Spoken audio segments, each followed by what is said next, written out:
బ్రతుకును. ఈ గారి చేత ప్రార్థన చేయించుకుంటే నువ్వు పాపంలో ఉన్నావు అంటే కష్టం సెట్ అవుతావు.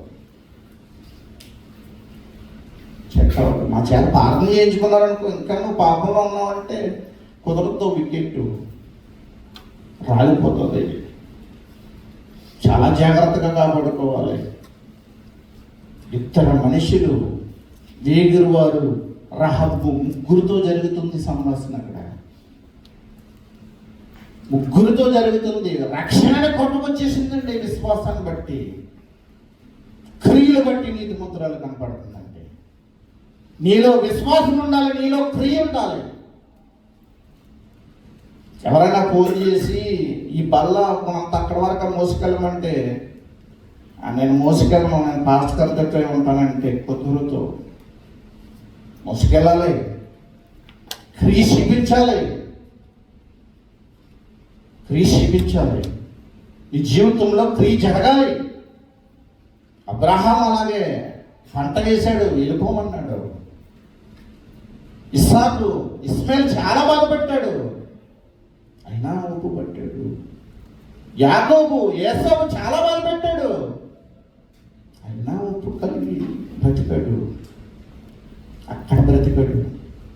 ఇక్కడ జీవితం ఏం కాదండి. పక్కవారిని నేను మెచ్చుకున్నా మెచ్చుకోకపోయినా ఏం కాదు. పక్కవారిని తోడు మాట్లాడకపోయినా ఏం కాదు. నువ్వు క్రీస్తులో నడవాలి, కృప అనే ఓడలో నడవాలి. కృప అనే ఓడలో ఈ రహబు నడిచింది, పసిగట్టింది, విశ్వాసముతో ఎదురు చూసింది. రండి రండి, నేను ఇక్కడ దాస్తానమే. ఉత్తమరాలనిపించుకుందండి. వేష మనకు నేర్పుతుంది పాఠం. ఆమె వృత్తు భయంకరమైన వృత్తు. ఈరోజు అన్యురాలు కననీయురాలు మనకి చెబుతుంది, పడిపోకూడదు నువ్వు. ఆయన అలా చెప్తాడండి మధుబాబు గారు. ముందు మధుబాబు గారి జీవితం ఏంటంటే, ఎందుకంటే ఎందుకు అంతమాన తెచ్చుకుంటాం మనిషి? నా సాక్ష్యం ఎందుకండి? నువ్వు మారాలి, నువ్వు రక్షణ పొందాలి, రక్షణ కృపణకు రావాలి, చదవాలి, బైబిల్ ఎక్కువ, ప్రార్థనలో ఉండాలి, ఉపవాసం కలిగి ఉండాలి. రోమపత్రిక దీన్ని ఒక మాట చెప్తాను ఉపవాసం గురించి. ఒక్క మాట చెప్పేసి నేను వెళ్ళిపోతాను. రహబు గురించి కొన్ని మాటలు. రోమనికి రాసిన పత్రిక 12వ అధ్యాయము, రోమనికి రాసిన పత్రిక 12వ అధ్యాయము అక్కడ చెప్తున్నాడు మాట ఎంత ఎలా ఉన్నారో. 12 మొదటి వచ్చిన కాంచి, కాబట్టి సహోదరులారా పరిశుద్ధమను దేవునికి అనుకూలమైన సజీవమగు మీ శరీరములను, శరీరాలు వచ్చినప్పుడు విడిచిపడతాం మనం. ఏమంటాడైనా? అనుకూలమైన సజీవ యుగముగా మీ శరీరమును ఆయనకు సమర్పించుకునుడై దేవుని వత్సలతను బట్టి మిమ్మల్ని బతిమాలుకునిచున్నాను. ఇట్టి సేవ మీకు యుక్తమైనది. మీరు లోక మర్యాదను అనుసరింపక. దిద్దుకున్నది హెచ్కేల్ గ్రంథంలో. రహబు దిద్దుకుంది, రహబు దిద్దుకున్నది, కప్పుకోలేదు. ఈయనయా నిజమైన దేవుడు అనుకున్నది. నెబుకద్నెజరు కూడా ఈయనయా నిజమైన దేవుడు అన్నాడు. నా బబులోను పట్టణమా అన్నాడు, నా బలాధికారమా అన్నాడు. నా చేతులు చాపి వరండాలో తిరుగుతున్నాడు. నా నా నా పడుకుంటే కళ వచ్చింది, కళత చెందుతున్నాడు. పంజెత్తలేదు. బ్రెస్ట్ మిల్క్ తాగిన, పాలు తాగిన, పుష్టిగా జింకన తిన్న, పంజెత్తలేదు. ఈ రాత్రిగా దాటి నువ్వు చచ్చిపోతావంటే అసలు మనం ఎంతమంది ఫోన్ చేస్తామో తెలియదు. నవ్వుతున్నారండి. ఈ రాత్రికి అయిపోయిందమ్మా మీ చరిత్ర, ఎవరికైనా ఉంటే ఫోన్ చేసేసుకోండి అంటే ఏం చేస్తారు మీరు? అలాగే బబులోను రాజుకి, నెబుకద్నెజరుకి కళ వచ్చింది. కళ్ళలో రాజ్యాలు వచ్చాయి అంటున్నాడు. చేతి సహాయం లేక ఒక రాయి వస్తుంది. చేతి సహాయం లేక పచ్చగడ్డి వేయించాడు. గోర్లు పెరిగాయి. అలాగే తన బుద్ధి తనకు వచ్చినప్పుడు ఆ మాట కూడా చూద్దాం. ఇది ముగించుకుందాం. 12 రోమపత్రిక చూడండి, 2 వచనం. మీరు లోకమది అనుసరింపక ఉత్తమ అనుకూలమును సంపూర్ణమైన ఉన్న దేవుని చిత్తం ఏదో పరీక్షించి తెలుసుకున్నట్లు మీ మనసు మారి నూతన మగుట వల్ల రూపాంతరం పొందడే. ఇద్దరు దైవజనులు వైట్ డ్రెస్ వేసుకున్నారు, తెల్లగా కనపడుతున్నారు, ఇద్దరు కొట్టుకుంటున్నారు మందిరంలో. నువ్వంటే నువ్వు. సమర్పణ లేదు వాళ్ళకి. సమర్పణ అంటే నీ జీవితం ఆయనకి సమర్పించుకో. అక్కడి నుంచి ఉపవాసం. ఆయన వచ్చే వరకు దావీదు ఉపవాసం కలిగి ఉన్నాడు. ఆయన వచ్చే వరకు సంసోను ఒక్కసారి అన్నాడు. ఎస్తేరమ్మ ఎంతమంది బోలు మంది ఇలాగా బొగులుడు నెబుకద్నెజరుస్తున్న సాక్ష్యాన్ని మనం చూడాలి. ఈ రోజు ముఖ్యమైన మాట అనేది దానియేలు గ్రంథము 4వ అధ్యాయము. దానియేలు గ్రంథము యెహెజ్కేలు తర్వాత ఉంటుంది. దానియేలు గ్రంథము 4వ అధ్యాయము. అక్కడ చెప్తున్నాడు చూడండి, 36వ వచనం. ఆ సమయమందు నా బుద్ధి మరలా నాకు వచ్చును, రాజ్య సంబంధమగు ప్రభావము నా ఘనతయు నా తేజస్సు నాకు కలుగును.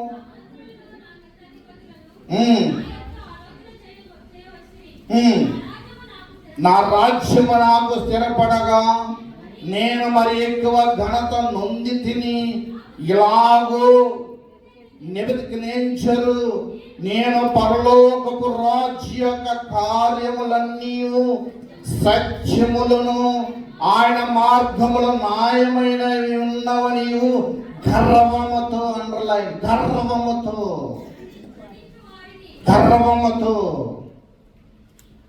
గర్వముతో నటించి వారిని ఆయన అనుపశక్తుడనియు ఆయనను స్తుతించుచు కొనియాడుచు ఘనపరచుచున్నాను.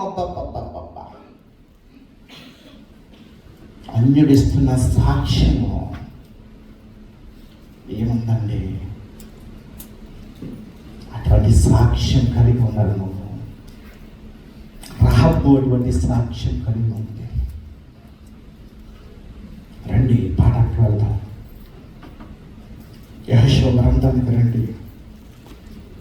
ఎంత వేగిరవాన్ని దాసిందో. అమ్మా ఎంత ఉత్తమరాలువా నువ్వు, ఎంత ఆదరించిందండి ఇద్దరిని. నశించిపోలేదండి, అవిధేయతో నశించిపోలేదండి. మనం కూడా అవిధేయతో చేరిపోతున్నామేమో. అందుకే అంటాడు కీర్తనలో, దుష్టుల ఆలోచన చెప్పున పాపుల మార్గాన అపహాసకుల యెహోవా ధర్మశాస్త్రం ధ్యానించేవాడు ఆకువాడదంట. ఆకు భౌతికమైన చెట్టుని చూపిస్తూ నీ జీవితానికి పాఠం చెప్తున్నాడు. ఆకు పచ్చగా ఉంటుందంట. ఈమె కుటుంబాన్ని కట్టుకుందండి, కుటుంబాన్ని పోషించుకుందండి, వేగులు వారితో ముచ్చటిస్తుంది. ఈ దేశాన్ని మీకు ఇవ్వబోతున్నాడు ఈ దేవుడు. మీ దేవుడు సర్వోన్నతుడు, మీ దేవుడు సర్వాధికారి. సత్యమైన మాటలు ఈ దేవుడు నీ దేశానికి ఇవ్వబోతున్నాడు.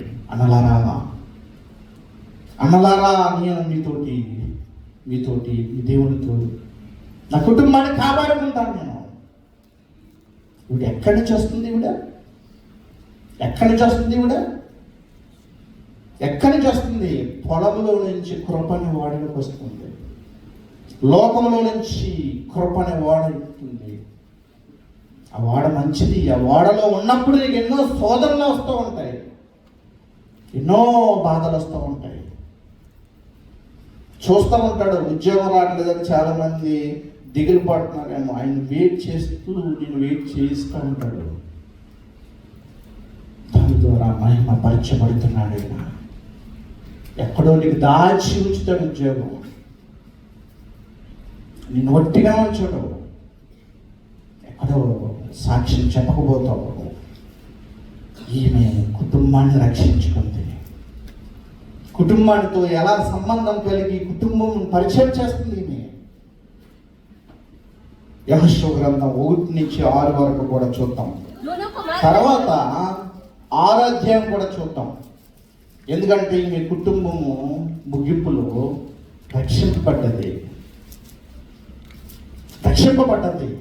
కృపగల ఓడలోకి వచ్చేసింది. మనమందరం కృపగల ఓడలో ఉన్నామండి. నాథ శివ సంఘస్థలు మనమందరం కూడా కృపగల ఓడలో ఉన్నామండి. దైవజనులు మనం నడిపిస్తున్న తీరును బట్టి, సహకాపాలను మనం నడిపిస్తున్న విధానాన్ని బట్టి, మీ ప్రార్థనను బట్టి, మీ ఆలోచన బట్టి, మీ పరిచయను బట్టి ఒకరు మనం కృపని ఓడలోకి వెళ్తున్నాం. ఈ సాక్ష్యాలు బట్టి ఇవన్నీ కూడా రికార్డ్ అవుతున్నాయి. అందుకనే తిమోతి గారు రాసులు ఏమి చదువుకొచ్చాం, ఏమవుతున్నాయి అక్కడ ముందు వెళ్ళిపోతున్నాయంట మన విషయాలన్నీ. అది అన్యాయం చేస్తే అన్యాయంగా ఉంటుంది, న్యాయం చేస్తే న్యాయంగా మనము పొందుకుంటాం. ఇందులో 1-6 వరకు ఇదే మాట.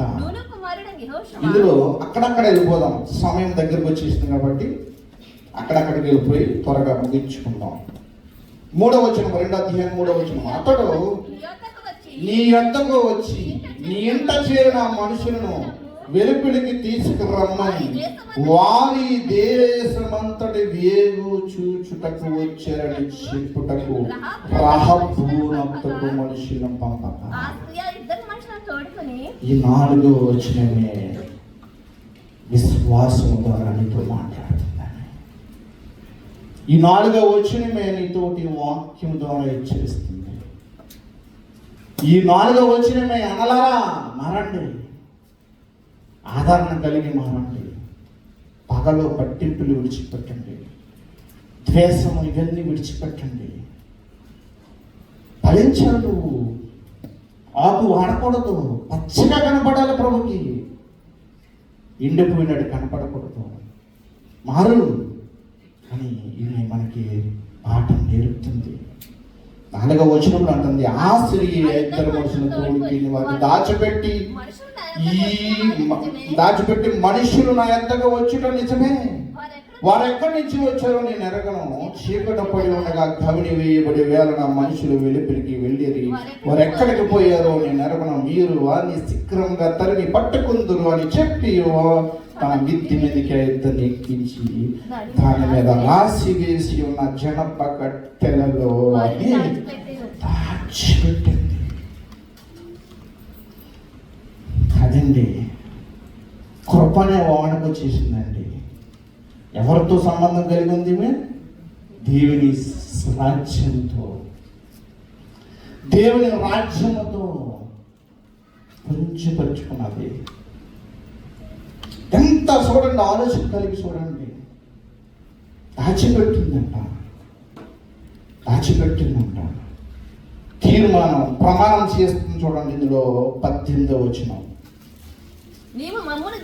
17. ఆ మనుష్యులు ఆమెతో ఇట్లా, ఇదిగో మేము ఈ దేశం వచ్చేవారు కనుక నీవు మా చేత చేయించిన ఈ ప్రమాణ విషయమై మేము నిర్దోషులు అన్నట్లు వాడ దిగావంటే ఆపది.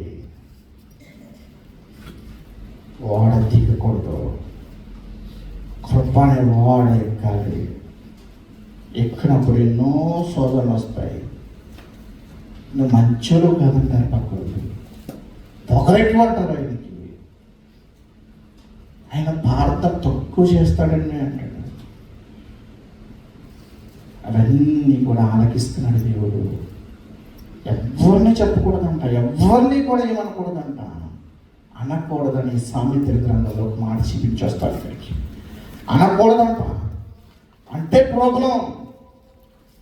సామెతల గ్రంథం 25వ అధ్యాయము సామెతల గ్రంథం 25వ అధ్యాయము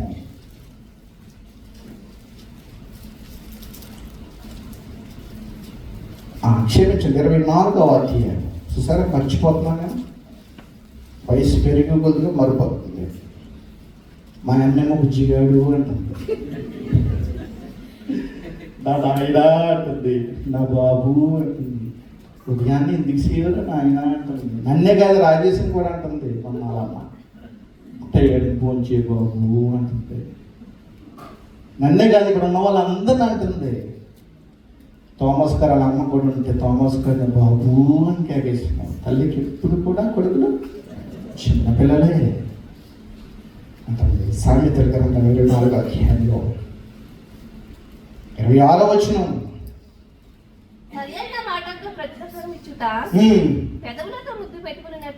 అబ్బా, మంచి మాట, ముద్దు పెట్టుకున్నట్టు ఉంటుందంట. కీర్తనలో మీరు చూసారా, 2వ కీర్తనలో ఒకసారి చదివి వినిపించాను. వద్దులే, కుమారుని ముద్దు పెట్టుకొనడి, లేకపోతే ఆత్మీయమైన ముద్దు. పరమగీత గ్రంథంలో 1వ అధ్యాయంలో ఉంటుంది. ఆయన ఏమంటాడంటే, పరమగీత గ్రంథంలో 1వ అధ్యాయంలో కూడా ఉంటుంది. ఏమంటాడు ఆయన? పరమగీత గ్రంథంలో 1వ అధ్యాయంలో నోటు ముద్దులతో ఆత్మీయమైన ముద్దు అంట. 26వ వచనం సామెతల్లో ఉంటుంది, సరైన మాటలు ప్రత్యుత్తరం ఇచ్చుట పెదవులతో ముద్దు పెట్టుకున్నట్లుండును. బయట నీ పని చక్క పెట్టుకునము, ముందుగా పొలంలో దాన్ని స్థిరపరచుము, తర్వాత ఇల్లు కట్టవచ్చు. విడిచిపెట్టు లోకాన్ని, పొలాన్ని విడిచిపెట్టు, ప్రాచీన స్వభావాన్ని విడిచిపెట్టు, ఇల్లు కట్టుకోవచ్చు. తర్వాత అన్నాడు 28లో, నిర్ణీతముగా నీ పొరుగు వాని మీద సాక్ష్యం పలకము, నీ పెదవులతో మోసపు మాటలు చెప్పవచ్చునా? వాడు నాకు చేసినట్లు వానికి నేను చేసిదును, వాడి క్రియలు చెప్పిన వానికి ప్రతిఫలం ఇచ్చిదని అనుకున్నట్టుము. అస్సలు చాలా జాగ్రత్తగా ఉండాలి మాట్లాడాలి. చూడండి, ఆయన 29లో చూడండి, వాడు నాకు చేసినట్లు వానికి నేను, వాడు నాకు చేసినట్లు ఆమెకు నేను, అతనికి నేను. చూడండి, హెచ్చరిస్తాడన్నమాట, హెచ్చరిస్తాను. చూడండి మాట, వానికి చేసినట్లు నేను చేసేద్దాను, వానికి చేసినట్లు చేసేద్దాను అన్నాడు. వాని క్రియలు చెప్పిన వానికి ప్రతిఫలం ఇచ్చేది నేను అనుకున్నము. సోమరు వాని చేనిని దాటి రాగా, ప్రభువు యేసుప్రభు గారంట, సోమరి, ప్రార్థన లేదు, వాక్యం లేదు, వండినంత మాట లేదు, ప్రార్థన లేదు, వాక్యం లేదు, లోకములో ఉన్న మాట లేదు దగ్గర. అది కాదు. తెలివి లేని వాని ద్రాక్ష తోట నేను దాటి రాగా, దాని యందు ముళ్ళ తుప్పలు బలిసి ఉండను. లేదు, వాక్యం లేదు నీ దగ్గర, పరిశుద్ధాత్ముడు నీలో ఉండలేదు. తర్వాత అంటున్నాడైనా, ఇదిగో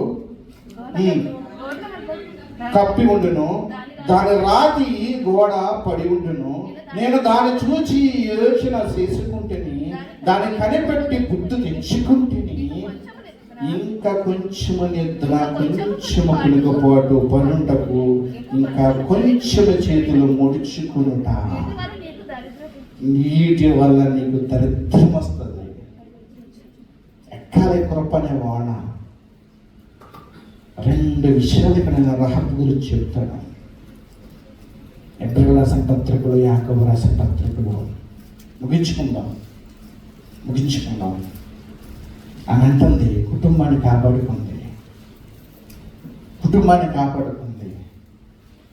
ఎబ్రిల్ రాసిన పత్రిక 11వ అధ్యాయంలో చూస్తే 31వ వచనంలో చూస్తే ఒక మాట ఉంది, విశ్వాసమున బట్టి రహబ్ అనే వేశ్య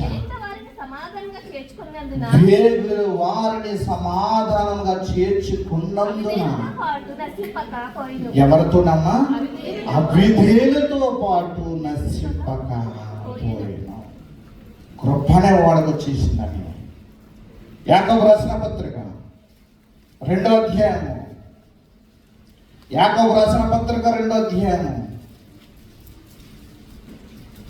24వ వచనం చదవరాజేసి. మనుష్యుడు విశ్వాసం మూలంగా మాత్రం కాక క్రియల మూలంగా నీతిమంతుడని ఎంచబడని మీకు దీనివల్ల గ్రహించితిరి. అటువల్లే రహబు వేష కూడా దూతలు చేర్చుకుని వేరొక మార్గమును వారిని వెలుపలకు పంపినప్పుడు క్రియల మూలంగా ఉత్తమురాలని ఎంచబడుచున్నది కదా అని, ప్రాణము లేని శరీరం ఎలా అమృతమో అలాగే క్రియలేని విశ్వాసము అమృతము. రెండు జతపరచబడి ఉండాలి. నీతి సత్యము రెండు నాణాలు. ఈ రెండు కూడా ఒక వేలు వెళ్ళాలి. ఆ వేలు పట్టుకుంది, ఆ మార్గాన్ని పట్టుకుంది, ఆ వేగిరి వారితో ముచ్చరించింది, కుటుంబాన్ని కాపాడుకుంది, రక్షణ అనే కృప ఓడలో దెక్కింది. ఆ ఓడ అస్సలు తెలియదు. ఒక్క మాట యెహోషువ గ్రంథంలో చదివిని మనం ముగించుకున్నాం. ఎఫెసీయులకు రాసిన పత్రికలతో ముగించుకున్నాం. యెహోషువ గ్రంథం 6వ అధ్యాయము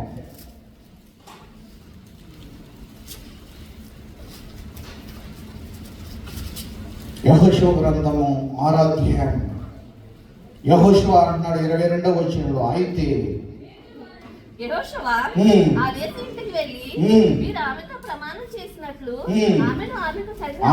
ఆమెకు కలిగిన వారందరినీ అక్కడి నుండి తోడుకిన రెండని దేశమును వేగు చూసిన ఇద్దరు మనుషులకు చెప్పగా, ఆ వేగుల వారైన మనుషులు పోయి రాహబును, ఆమె తండ్రిని, ఆమె తల్లిని, ఆమె సహోదరుని, ఎంతమంది చూడండి కృపడి వాడ, అందరినీ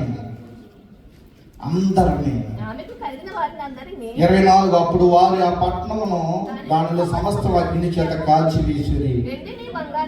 25. రహబు అనే వేష ఎరుకు వేగు చూచుటకు యెహోషువ పంపిన దూతలను దాచిపెట్టి ఉండిన కనుక అతడు ఆమెను, ఆమె తండ్రిని, ఆమె ఇంటి వారిని, ఆమెకు కలిగిన వారిని బ్రతకనిచ్చెను.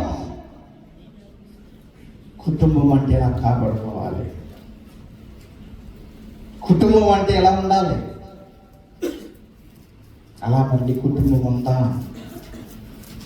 అలా నువ్వు కట్టుకుంటున్నావా కృప అనే వాడలో? అలా కృప అనే నిరీక్షణ కలిగి ఆయనతో సంబంధం కలిగి ఉంటాం. ముగించుకుంటాం. ఎఫెసీయులకు రాసిన పత్రిక 5వ అధ్యాయము, ఎఫెసీయులకు రాసిన పత్రిక 5వ అధ్యాయము, ఇది క్షమించండి 3వ అధ్యాయము 14వ వచనం. ఈ హేతువు చేత పరలోకమందును భూమి మీదను ఉన్న ప్రతి కుటుంబము ఏ తండ్రిని బట్టి కుటుంబం అని పిలువబడుచున్నదో ఆ తండ్రి ఎదుట నేను మోకాలుని మీరు అంతరంగ పురుషునందు శక్తి కలిగి ఆయన ఆత్మ వలన బలపరుచినట్లుగా క్రీస్తు మీ హృదయములో విశ్వాసము ద్వారా నివసించాలి. ఆయన సరిపోతుంది. ఆయన నీలోకి రావాలి, నువ్వు ఆయనలోకి వెళ్ళాలి. అప్పుడు కుటుంబం కాపాడబడుతుంది. ఆమె విశ్వాసంలో నెంబర్ 1, క్రియల్లో నెంబర్ 1. మరి నీలో విశ్వాసం ఉంటే, నీలో క్రియ ఉంటే ఈ రెండు ఒక్క తాడుగా వెళ్ళిపోవాలి. అట్టి కృపా దేవుడు నీకు మనందరికి ఇచ్చిన కాక తల ఉంచుకు ప్రార్థన చేసుకుంటాం. దయగల తండ్రి, ప్రేమగల నా ప్రభు, రహబ్ అనే వేష ద్వారా మాకు ఒక నీతి పాఠాన్ని తెలిపారు. మేమందరం రక్షణ అనే ఓడలకు వచ్చి నిన్ను బాగా తెలుసుకుని, నిన్ను స్తుతించి మా కుటుంబాలను కాపాడుకొని రక్షణ అనే ఓడలకు మమ్మల్ని కూడా ప్రభు నడిపిస్తావు. మేమందరం కూడా మీ కృపలో భాగస్తులుగా ప్రభు మీరు వచ్చే సమయానికి మేమందరం మహిమ శరీరంగా ఎత్తబడిలాగా మమ్మల్ని, మా సంఘస్థులు, మా కాపాలని దైవజనులు అందరం మేము ఎత్తబడి గుంపులో ఉంచుతారు. యేసుక్రీస్తు వారి నామములో అడుగుచున్నాను మా పరమ తండ్రి, ఆమేన్. అందరికీ వందనాలు.